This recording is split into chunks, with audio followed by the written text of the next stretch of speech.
Vamos a abrir nuestra Biblia, Mateo capítulo 21, versículo 5. San Mateo capítulo 21, versículo 5 hasta el 10. Una palabra, una escritura poderosa de parte del Señor. San Mateo 21, del 5 al 10. Dice la palabra del Señor: decid a la hija de Sión, he aquí tu rey viene a ti, manso y sentado sobre una asna, sobre un pollino, hijo de animal de carga. Y los discípulos fueron e hicieron como Jesús les mandó, y trajeron el asna y el pollino, y pusieron sobre ellos sus mantos, y él se sentó encima. Versículo 8 dice: y la multitud, que era muy numerosa, tendían sus mantos en el camino, y otros cortaban ramas de los árboles y las tendían en el camino.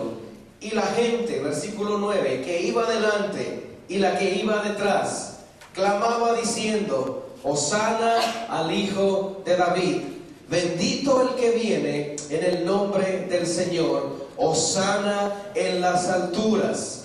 Cuando entró en Jerusalén, toda la ciudad se conmovió, diciendo: ¿quién es este? Señor, tu palabra es bendita. Ayúdanos a entenderla y a comprenderla en nuestras vidas, en nuestros corazones. Sabe, hermano, que esta semana que empieza el día de hoy es una semana muy significante dentro de la historia del pueblo cristiano. Dentro de la historia del cristianismo, esta es una semana que nosotros conmemoramos. Muchos la llaman la Semana Mayor, otros la llaman la Semana Santa. Lo cierto es que esta semana fue la última semana que el Señor Jesucristo estuvo en la tierra.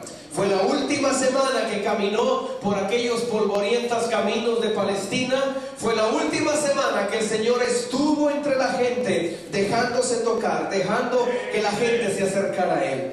Pero cada día de esta semana, hermano y hermana, de domingo a domingo, está llena de acontecimientos significantes. Está llena de eventos que vienen a fortalecer la fe de la vida cristiana. Sería imposible tratar de predicarle todo lo que pasó en esta semana, en esta mañana, pero haciendo un análisis detenidamente, vemos que un domingo como hoy, el Señor hace su entrada triunfal a la ciudad de Jerusalén. Llegando a Jerusalén, donde sería crucificado, donde sería su vida tomada el día viernes. El día lunes, el Señor muestra su autoridad cuando va al templo, cuando ve que su casa ha dejado de ser una casa de oración y se ha convertido en una cueva de ladrones, en un lugar donde las personas estafaban al pobre. El Señor muestra su autoridad, desata a un animal y con la correa de ese animal empieza a sacar afuera a todo lo que estaba corrompiendo la vida espiritual en la casa de Dios. La autoridad de Jesús siempre va a querer que su casa esté limpia, amén. La autoridad de Jesús siempre va a querer que el corazón de su iglesia se mantenga limpio. Dios no ha cambiado su estándar, Dios no ha cambiado su filosofía y su concepto. Dios todavía quiere un pueblo limpio. ¿Puede decir amén a eso? Dios todavía desea una iglesia sin mancha y sin arruga. El día martes es un día de controversia. Es un día en el cual se acercan a pedirle al Señor que pague el tributo, y el Señor, lejos de negarse, el Señor, lejos de argumentar, el Señor le dice: denle al César lo que es del César, pero no se olviden de darle a Dios lo que le corresponde a Dios. Porque déjeme decirle, a veces cumplimos muy bien con César, a veces cumplimos muy bien con el gobierno, a veces cumplimos muy bien en lo terrenal, pero el Señor no solo quiere que cumplamos bien con César, Dios también quiere que le cumplas bien al Señor, que le des a Dios toda la gloria, que le des a Dios toda la honra, que no retengas tu alabanza, que no retengas tu canción.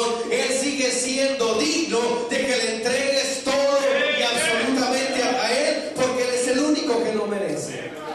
Día miércoles, hermano, es un día que queda ignorado por la Biblia. Al decir ignorado, quiero decir que la Biblia no registra lo que sucede el día miércoles, y muchos le llaman el miércoles del silencio. o otros le llaman el miércoles de retiro. No se sabe qué pasó en ese día, pero muchos creen y afirman que ese día el Señor lo tomó para descansar y fue a un lugar donde Él tuviera paz. Fue a un lugar donde Él tuviera tranquilidad. Fue a un lugar donde nadie lo molestara. Ninguno de los evangelistas nos da qué pasó en ese día, respetando la decisión del Señor de que descansara. Muchos creen que estuvo en la casa de sus amigos, de Marta, de María, de Lázaro. Muchos creen que estuvo en Betania descansando y preparándose para lo que venía el jueves. Porque el día jueves, hermano, el Señor estuvo en Getsemaní. Primero celebra la Pascua en el aposento alto con sus discípulos, pero luego se va al huerto del Getsemaní y se va a orar. Y esa palabra Getsemaní quiere decir lugar de la prensa.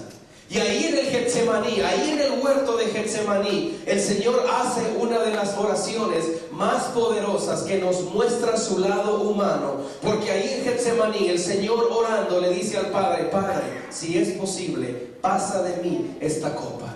Dice el Señor: Padre, si es posible, no permitas que vaya a la cruz. Padre, si es posible, quítame este oprobio, quítame esta muerte. Pero Él sabía bien que estaba determinado por el Padre que Él entregaría su vida para perdón de pecados. Fue en el Getsemaní donde dice la Biblia que su sudor eran como grandes gotas de sangre. Fue en el Getsemaní donde Dios tiene que enviar un ángel a venir a consolar a su hijo, a venir a fortalecer a su hijo y a darle ánimo para seguir adelante.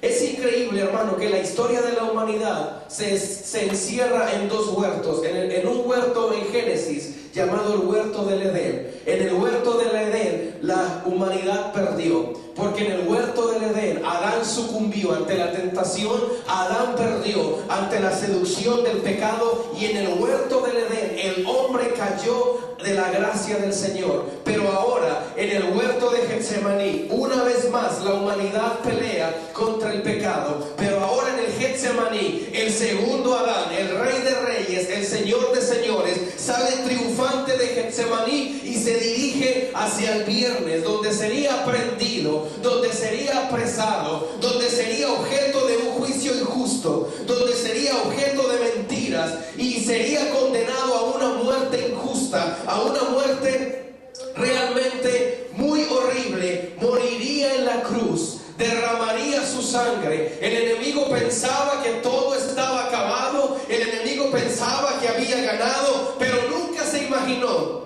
que a través de la muerte de Cristo habría perdón de pecados. Nunca se imaginó que a través de la muerte de Cristo, más de 2000 años después, estaría una iglesia en este lugar adorando al Señor, bendiciendo su nombre. No se te olvide, iglesia, que gracias a la muerte de Cristo es que tú tienes vida, que gracias a la muerte de Cristo es que tú puedes levantar tu mano, que gracias a la muerte de Cristo es que Él nos ha amado con amor infinito. El día sábado el Señor estuvo en la tumba, porque déjeme decirle, Él estuvo en esa tumba. La Biblia registra que Él bajó hasta lo más fondo de los infiernos a presentársele al enemigo y a decirle: ¿dónde está, oh muerte, tu aguijón? ¿Dónde está, sepulcro, tu victoria? Sorbida es la muerte en victoria. El día domingo, una mañana gloriosa, la tumba no lo detuvo, la guardia romana no lo detuvo, porque Él resucitó, se levantó de la tercera y vive y reina para siempre. Él es el Rey de reyes, Señor de señoras, el Señor, el que toda lengua confiesa, el que toda rodilla se dobla. Él es Jesús. Puede decir conmigo: Él es Jesús, el Hijo de Dios, el Cordero de Dios, el Alfa, la Omega, el principio y el fin. Una semana llena de acontecimientos, una semana llena de cosas grandes, una semana donde el Señor consumó, acabó y terminó lo que Él había venido a hacer. Recordando un poco lo que pasó el día domingo en los versículos que leímos, dice la Biblia que ese día el Señor iniciaba una jornada